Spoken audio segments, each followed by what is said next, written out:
தற்போது கிடைத்துள்ள அண்மை செய்தியை பார்த்து வருகிறோம். துபாயில் சிக்கி தவித்தவர்கள் தமிழகத்திற்கு வருகை புரிந்திருக்கின்றனர். 5 நாட்களுக்கு பிறகு எமிரேட்ஸ் ஏர்லைன்ஸ் விமானத்தில் 365க்கும் மேற்பட்ட பயணிகள் வருகை புரிந்துள்ளனர். ஐக்கிய அரபு நாடுகள் மீது ஈரான் தாக்குதல் நடத்தியதால் கிழக்கு நாடுகளின் வான் எல்லைகள் மூடப்பட்டது. இந்த நிலையில் துபாயில் சிக்கிய தவித்தவர்கள் தமிழகத்திற்கு வருகை புரிந்துள்ளனர். விமான சேவைகள் நிறுத்தப்பட்டதால் நாடு திரும்ப முடியாமல் பயணிகள் தவித்தனர். ஒரு சில விமானங்களை இயக்க துபாய் நாட்டின் எமிரேட்ஸ் விமான நிறுவனம் அறிவித்தது. இந்த நிலையில் துபாயில் சிக்கி தவித்தவர்கள் தமிழகம் வருகை புரிந்திருக்கின்றனர். அண்மை செய்தியாக பார்த்து வருகிறோம். இதுகுறித்த கூடுதல் விவரங்களோடு இணைகிறார் எமது செய்தியாளர் சக்திவேல்.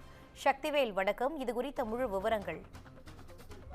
நிச்சயமாக வணக்கம் இனிதா. துபாயில் இருந்து 5 நாட்களுக்கு பிறகு சென்னைக்கு எமிரேட்ஸ் ஏர்லைன்ஸ் விமானத்தில் 367 பேர் மேற்பட்டோர் வருகை புரிந்துள்ளனர்.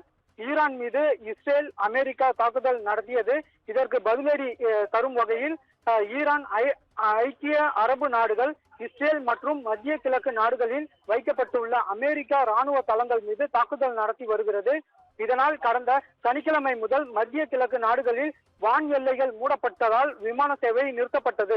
கடந்த 5 நாட்களாக துபாய், பைக்ரான், அபுதாபி, ஜார்ஜ், கத்தார், குவைத், மஸ்கட் போன்ற நாடுகளில் இருந்து விமான சேவை நிறுத்தப்பட்டது. துபாய் விமான நிலையம் மீது ஈரான் தாக்குதல் நடத்தியதாக கூறப்படுகிறது. உலகத்தில் உள்ள எல்லா நாடுகளுக்கும் நேரடியாக விமான சேவை துபாயில் உள்ளதால் துபாய் விமான நிலையம் எப்போது பயணிகள் கூட்டம் நிரம்பி காணப்படும். இந்த நிலையில் கடந்த 3 நாட்களுக்கு பின் ஒரு சில விமானங்களை இயக்க துபாய் நாட்டின் எமிரேட்ஸ் விமான நிறுவனம் நேற்று முன்தினம் அறிவித்தது. நேற்று அதிகாலை ஒரு விமானத்தில் 200க்கும் மேற்பட்டோர் சென்னை வந்திருந்தனர். இந்த நிலையில் 2வது நாளாக துபாய் விமான நிலையத்தில் 5 நாட்களாக சிக்கி தவித்த 366 பயணிகளை ஏற்றிக்கொண்டு எமிரேட்ஸ் ஏர்லைன்ஸ் பயணிகள் விமானம் இன்று காலை சென்னை விமான நிலையம் வந்தடைந்தது. இதில் பயணிகள் குடியுரிமை சுங்க சோதனை முடித்துவிட்டு வெளியே வந்தனர். மேலும் இவர்களின் பெரும்பாலான பயணிகள் அமெரிக்கா, ஐரோப்பிய நாடுகளில் இருந்து சென்னைக்கு ரிட்டர்ன் சீட் விமானத்தில் துபாய்க்கு வந்தவர்கள் என்று கூறப்படுகிறது.